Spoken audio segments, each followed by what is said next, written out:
some people who are moving on in the light of the fact that the past few years have been very tough. But one of the rays of light has been the number of ordinary people turning entrepreneur and creating their own jobs and businesses. Valerie Cox has been meeting some of these new small business owners, and she began with a radical food company and a product that revolves around old-fashioned porridge oats. It was started by Miriam and Tony Monaghan in their kitchen in Dublin, and Stephen told her how the idea came about. The Radical Food Company came about when our daughter Aisha kept on ringing my wife up to say, Mom, I'm hungry, after being in school for about 2.5 hours. So Miriam set about trying to get a nutritional breakfast for Aisha and for the girls, because all our kids are very sporting. And what we were finding was the ordinary breakfast offerings just weren't sustaining them through the morning. So she started making a thing for me with oats, and she developed that recipe, and then we came up with Radical Oats. What's so special about Radical Oats? What's in it? Radical Oats is low probiotic yogurt with oats. It's all Irish ingredients. There's milk. There's just a hint of cream in it, but that gives it the texture. And then we use Irish fruit prep, strawberry, black cherry, raspberry, and we also have a honey flavour as well. When Miriam developed the product, she applied to the Enterprise Board for mentoring sessions, Dublin City Enterprise Board. They then gave us a mentor called James Burke, and with the assistance of James Burke, we developed the product. You're just in operation for 2 years, but you've had quite a lot of success, and you're already on a number of supermarket shelves. Where are you selling? We're launching into Tesco on Tuesday, the 112 Tesco's nationwide. We're already in Spar with through BWG. We're in a few Maces. We're also developing our food services product as well. And it's just steadily growing, and we've had the most fantastic assistance from Board BIA. Next, how an out-of-work construction worker, Leonard Green, turned his passion for pets into a new business, making nutritional treats for dogs. Even when I was working in construction, I wanted to get back to the meat industry where I started from. And I wanted to make products for dogs. I wanted to get into the pet food industry. For me, it was a very interesting industry. I seen the products that were out in the market. And I was putting together ideas of plans of products that I would be able to make, and looking really at nature and natural products. Now, you had the idea, but where did you get the advice? Where did you get the help?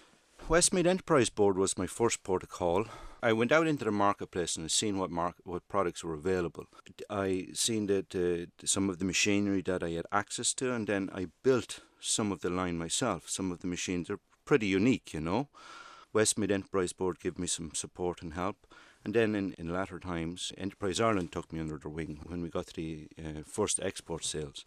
Now give me an idea of the type of product you've got. Our first product, Meat Snack, it's 100% Irish beef, 100% dried Irish beef. And we dry at a low temperature, which is critical because we lock in the vitamins and minerals that's in the product.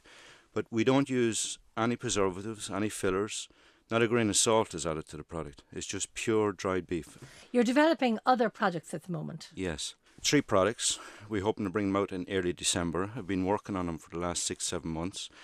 Dental Plus, Joint Care, and a really fascinating product, a natural anti-wormer that's built into a treat. And these are all high meat content products and all Irish meat. So it'll be Irish beef again and Irish salmon that we're predominantly using. And we're looking again at Mother Nature and the different herbs and seaweeds. Fascinating product, the seaweeds. These products are available in many outlets, but you also have an online store. Yeah. What's the webpage? It's puremeatsnack.ie. Now, we heard Leonard there talk about Enterprise Ireland, and I'm joined now by John O'Dea, who is the manager of high potential startups with Enterprise Ireland. John, that's a fairly typical story, is it? It is. We probably deal with about 150 new companies every year that we put some serious money into. We actually deal with about 1,000 entrepreneurs with business propositions that we look seriously at every year, and about half of those we give some measure of money to. Some support in terms of a mentor, a feasibility. We help them in terms of getting on an accelerator program, one of these kind of 6 months program to validate the business idea. And then about 150 of them will put some serious money into, and 100 a year we call high potential startups. And the state invests up to $250,000 in each one of those. So serious commitment from the taxpayer. There's some fantastic success stories out there. John, if somebody out there has an idea, how advanced does that have to be? I mean, can it just be something they dreamt up overnight, or do they have to have started? You know, someone who's listening to the radio now, who's in the car or in the kitchen or in the office or what have you, and says, you know, I've got an idea. Because that's just an idea. That isn't really a business proposition. We'd like them maybe to talk to us. We'll, I suppose, explore it with them and suggest how they could actually build an idea into a business proposition. And that maybe is, you know, pulling a team together. Is the customer really going to pay for whatever you're talking about? What's the competition? How are you actually going to get into the market? We have a range of supports. I mean, Enterprise Ireland, but also sort of other than Enterprise Ireland, we can point you in the direction of other supports that are out there. I mean, we have one called New Frontiers. I don't know if you've come across it. It's a 1-year program. It's part-time. You do it without any commitment on your part. I think it's a 6-week pre-program where you can help articulate, is there really something here?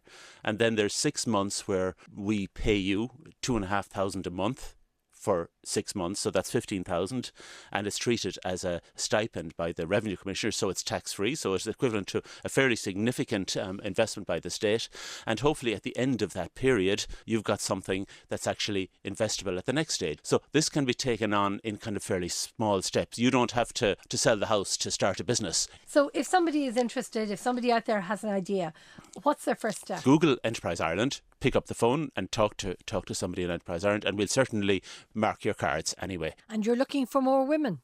Absolutely. The issue with the startups is we haven't enough female entrepreneurs. Females do great in terms of, you know, academic performance, in terms of leaving cert, but in terms of starting a business, they're underrepresented. But even established businesses have to be willing to innovate, even to change direction. Torc Candles has been in business since 1969, and David Sammon is their sales director. We started out manufacturing religious candles, purely selling directly to churches throughout the 32 counties of Ireland.